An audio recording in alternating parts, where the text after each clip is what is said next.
yell barracuda. Everybody says, huh? What? You yell shark. We've got a panic on our hands on the 4th of July. Shut up. I'm rich. I'm richer than all this, you Hollywood trash. A, you can never go too far. B, if I'm gonna get busted, it is not gonna be by a guy like that. I'll be back. Here's Johnny. Love having him on. We've got him, John Hinderaker, president of the American Experiment. John, how are you today? Doing just great. Good. I don't know when they look back in the annals of history if this will show up the way it should, but here it is. It will in the Walz household. The ultimate bad week for Walz started with the American Experiment. Here's my point. You come out with the Golden Turkey Award. He wins it this year. We have yet to announce the winner of the Golden Turkey Award. He wins it, and it's all downhill this weekend from here. It's almost hogpiling. The other guys jumped on because once he got the Golden Turkey. It opened the floodgates. It opened the floodgates out. And as you say, the people voted, and the people overwhelmingly voted to award the Golden Turkey to Governor Tim Walz, spending $436,000 on lawyers to help him prepare for testimony at a House committee hearing on sanctuary state and sanctuary city policies. It was a stunning amount of money to spend for a guy who himself spent 12 years in the House of Representatives and should know plenty about committee hearings and how they go, and to be preparing to talk about his own policies. It's really extraordinary. And that's what the people thought, and it won the Golden Turkey. And as you say, from there on, it's been all downhill. It's like, oh, we can unleash the hounds now. So he's had a bad week. Minnesota, I mean, some people believe there's no such thing as bad press, but I will tell you, if you analyze what's happened to Minnesota in the last 5 days, we got some bad press. I want to put, I'm thoroughly against the verbiage that Donald Trump is using. You know, you might not think Walz is the brightest guy. I'm not for the verbiage that he uses in a lot of ways. But that all being said, the New York Times, the Washington Post, they come out with scathing articles. And it isn't even scathing. They came out with the truth. They came out and started listing stuff that you've been talking about, your organization, for years. But when you put it all together in a Democratic, if you left-leaning paper, that cut like a knife. Yeah, so let's kind of go back to square one just for a moment, Al. I mean, as you say, American Experiment has been on this story literally since January of 2022. It'll be 4 years next month. Bill Glahn in our office has covered it, relentlessly. The scandal tracker, and Bill and I have done 4 webinars on feeding our future in the last 2 years. I mean, we've been all over this story, and some others locally have been as well. It's a little unclear why all of a sudden it burst onto the national scene after all this time. But it did over the last, week, 10 days, whatever that's been. And it's been interesting to see. So Bill Glahn has done a number of cable news, TV spots. I've done television as well as radio. We've had clips from our podcast get over 1 million views just on Facebook, on Facebook alone. And we did a tweet about one aspect of the scandal that had not made the national news. And that is Keith Ellison being tape recorded meeting with Feeding Our Future fraudsters 2 weeks before the FBI executed their raids, and the story broke wide open. And Keith Ellison is assuring him he's going to give them some help. He's going to weigh in on their behalf. And so we put out a tweet linking to that story. And it was retweeted by, Chris Rufo and Libs of TikTok and Elon Musk. Elon Musk retweeted it. I think our tweet got, 30 million, 40 million. That's just amazing. Views, something like that on Twitter. The White House linked to our website. So it's been really interesting watching all this happen when we've known this story for a long, long time. And all of a sudden it turns out that it is of great national and even international interest. I'm going to be talking about it on Australian television this afternoon. They're tuned into the story. What changes, sir? Obviously, there have been some cover by the media in Minnesota, obviously. But what did trip it off? Why this weekend? The golden turkey really put the, was that the extra one right there? Well, It's it just too probably much now. wasn't. I'd like to think so. It probably wasn't the golden turkey. You know what triggered it was the piece that Chris Rufo and a colleague did in City Journal, which is the publication put out by the Manhattan Institute. But there was really nothing in that piece that was new. It was Yeah. all stuff. It was really a rehash of things we've been writing about here in Minnesota for almost 4 years. But for whatever reason, and then I think President Trump tweeted it. You know, I think that Yeah. was I think that is the other thing that gave it kind of legitimacy as a national news story as opposed to a local crime story, right? Gotcha. But the other interesting angle is the harsh manner. I mean, fair, accurate, but harsh specifically toward Governor Tim Walz' way in which the story has been covered now by both the New York Times and the Washington Post. Yeah. And the Washington Post put it an op-ed. I forget the exact language, but the title of it, which you see, in the newspaper and also online, is something about Tim Walz being finished, Tim Walz being Yeah. washed up. It's over for Tim Walz. And the New York Times story, everything in it was fair and accurate. And again, it was kind of a rehash of things that we've known for a Yeah. long time here.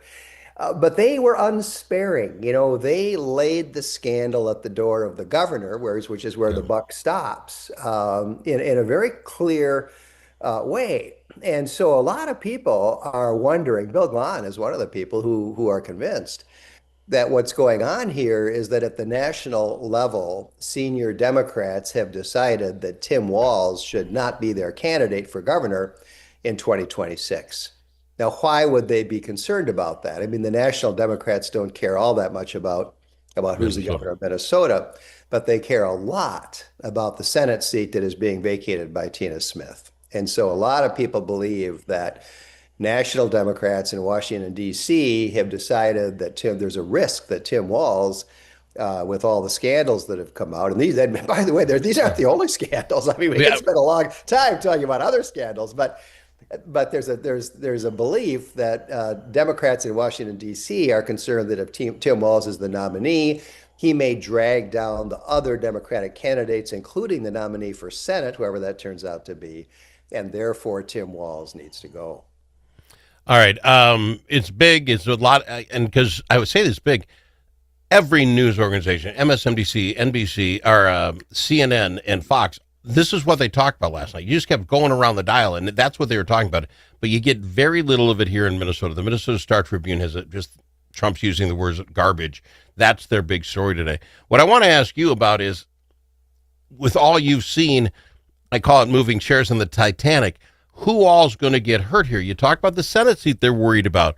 Well, the lieutenant governor is running for that Senate seat. She's been endorsed by some folks. How does she get unscathed by all that's going on in Minnesota? Because wasn't she number 2 in command during all this? Is she going to come out and say, Walz just told me to shush up and sit in a corner? We'll talk about how this affects the governor's race and on down right after this with John Hinderaker, president of American Experiment. Think about it. A famous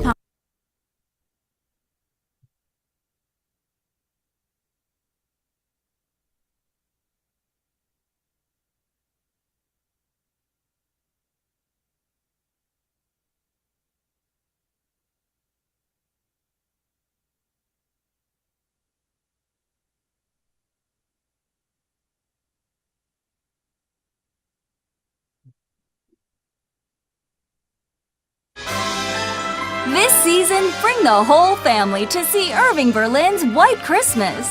This smash hit musical based on the classic film returns by popular demand to delight you at Chanhassen dinner theaters. With loads of laughter and a stunning showcase of Irving Berlin songs, White Christmas is a celebration of the romance, friendship, and magic of the holidays. Make your plans today to see White Christmas. Visit chanhassendt.com.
Easily offended? The Al Travis Show is not for you. The Al Travis Show. All sides are welcome. I throw my theory at John Hinderaker, president of the American Experiment, and he can bust it up. If this is a Biden move by the Democrats, they don't want walls around. Why else would the national media do this? If that's true, they're going to do it sooner than later, as far as putting the squeeze on them, because they don't want to give 107 days like Kamala. So it comes early. Who then steps up? Dean Phillips' names have been out there, but I don't hear that he's all that warm and fuzzy about it. Then you go, okay, Angie Craig. I know you want to be senator here now, but how about the governor? You can move over and get that. But if they do that, then you have the lieutenant governor alone in a Senate seat with all this same stuff that Walz has got going on for him. Can she hide from that? So Craig has to stay there to hopefully protect the Senate seat. Is the governorship open? How do you do this? Is my thought right? Can they do that? They're moving places around. They could lose the Senate seat or they could lose the governorship. What do they do? Well, I don't know. We'll see. Steve Simon is another guy whose name is kind of familiar, but nobody really knows much about him. He could be slotted Good in. point. I don't know. The thing you don't want to forget, Al, is that no Republican has won a statewide race in Minnesota since 2006. And the reason for that fundamentally is that there are so many ballots being cast. Republican candidates statewide are getting more votes these days than they ever got, 20, 30, 40 years ago. But they're falling short because the Democrats have turned Hennepin County into a ballot machine.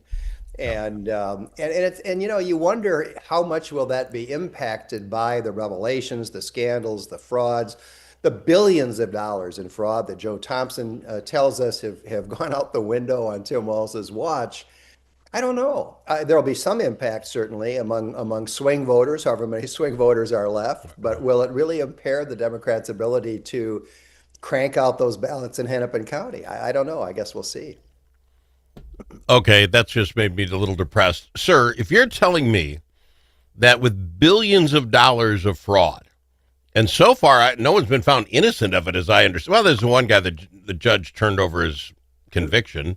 But that being said, everybody's getting convicted of this billions of dollars in fraud. Everything we hear about is how easy this has been done, that send a name in and get paid. If that is going on and the people of Minnesota say, that's okay, I want to keep these guys doing what they're doing, won't that embolden this whole process? Well, I don't know, Al. So far, in all of these related scandals, people use feeding our future as kind of shorthand to stand for all of them. But it's actually less than half of the total in terms of stolen dollars. There's a number of frauds in various state programs and federal programs that are administered by the state. And administered by various departments of state government. This problem was all across Minnesota state government. It wasn't one agency or one department. And so far, there hasn't been any accountability. If you go back and look at the auditor's report, the legislative auditor came out about a year ago or so. That report is very damning. And it indicts, it says, what's the cause of all these scandals? And the fundamental cause was the culture that prevails in Minnesota state government, a culture of no accountability, a culture of, hey, it's not my money, and this absurd willingness to just write a check to anybody who sends you an invoice, with no questions asked. It's unbelievable. And has that changed? Well, no department head has been fired. No state employee has been fired. No state employee has been censured or demoted. I mean, there's been zero accountability right to this very day. And so I don't know, Minnesota has been blithely going on its way as it's been getting robbed blind. Our taxpayers have been getting robbed blind. You would assume that people don't like that, but I guess we'll find out next November. That would be my assumption. Now, on the other side, we had two more people get in the governor's race. And I get this governor, I'm not saying wounded, but this governor was going to have a hard time if he just went with education. We've spent more money than ever, and our numbers are going down. He's the education governor. He would be having a hard time that he wants a third, term, even though we just don't do that in Minnesota. So I think he was weak just to get started. And then you throw all this on there. I see why people think this is an opportunity. We have 12 people. I think it's 12 now running on the Republican side, running for governor. But we don't have a whole lot of folks jumping on that Senate seat. How come? Is it almost we just give that sort of thing up? I don't know, Al. It's, I mean, I think a lot of people would rather be governor than senator. I think most people think it's a better job. You can get more Okay. done. You have executive Okay. authority. You can really have more impact as governor than senator. But now that said, traditionally, people have said that being in the U.S. Senate is like the best job in the world. It's only 100. You get treated with great deference. Yeah. Unlike the House, under the Senate rules, as an individual senator, you actually have a lot of power. Yeah. And so it is a little bit mystifying why everybody wants to be governor, and hardly anybody seems to want to go to the U.S. Senate. And we may see some changes there. We may see one or more of those candidates who have announced for governor decide that his or her chances might be better in the Senate race and might switch over. And do you find it? You keep track. All the state how jobs are up, right? I mean, the governor, the AG, the secretary of state, Right. auditor. All. How come we're not seeing any kind of real Republican traction in any of those? They're not glamorous. I mean, let's be honest. Well, it depends Auditor what doesn't sound like fun. No, it depends what you mean by traction. I mean, for example, Ron Schutz has Yeah. announced for the Republican nomination for Attorney General. I assume he'll probably get it, and I know he is doing a lot. He's out there raising money. What for I mean is, attorneys. why aren't there 3, 4 people trying for getting that? Why do we not have real robust contests on the Republican side to grab those jobs? I can't tell you who's in for I don't auditor know. right now. I don't know. Okay. I can't answer that, Al. I mean, maybe a lot of people don't see those jobs as being all that attractive. No. I really don't know. I think maybe some, in the case of the Attorney General position, I think there are some people who would have considered running for that seat themselves. But once Ron Schutz announced, they think, well, that's in good hands. I don't Gotcha. need to do that. Okay, that makes sense. All right, sir. You guys have been on top of this. You guys continue to be on top of this. If you want to be about 4 years ahead of the New York Times and the Washington Post, what's it take to subscribe? How does a guy get the American Experiment website and take care of business? Go to AmericanExperiment.org. You can read it for free. If you want to subscribe to our magazine, Thinking Minnesota, a terrific quarterly journal, you got to be a sustaining member of the organization, which means you got to give us $35 or more, which I encourage all of our listeners to do. And you can do all of that at AmericanExperiment.org. All right, and just because I don't want to miss it if we're going to do it, you have coming up today, American Experiment's 2025 Christmas party. That's correct. Every year we do a Christmas party. It's co-sponsored again this year by the Minnesota Freedom Club. It is at the Metropolitan Club, just off Highway 394 in Golden Valley. And I think it starts at like 4 or 5 o'clock. Are you looking at what time is it? I got it. It's 6 o'clock tonight. Oh, 6 o'clock. Okay. I want people to go if this is close to you. Golden Valley's today. Tomorrow, the Mankato Christmas party's going on. That is, take a look at it, Mankato, Minnesota at 6 o'clock. You're up in Duluth on the 9th and Rochester on the 11th. I just want people to take a look at it. You can All look up of the our details. chapters are having their holiday parties this time of year. So if you go to AmericanExperiment.org and click at the top where it says events, you can get all the information for an event near you. Thank you, my friend. Appreciate you. Get you back next week. Great to be with you, Al. John Hinderaker, the American Experiment. Think about it. Now that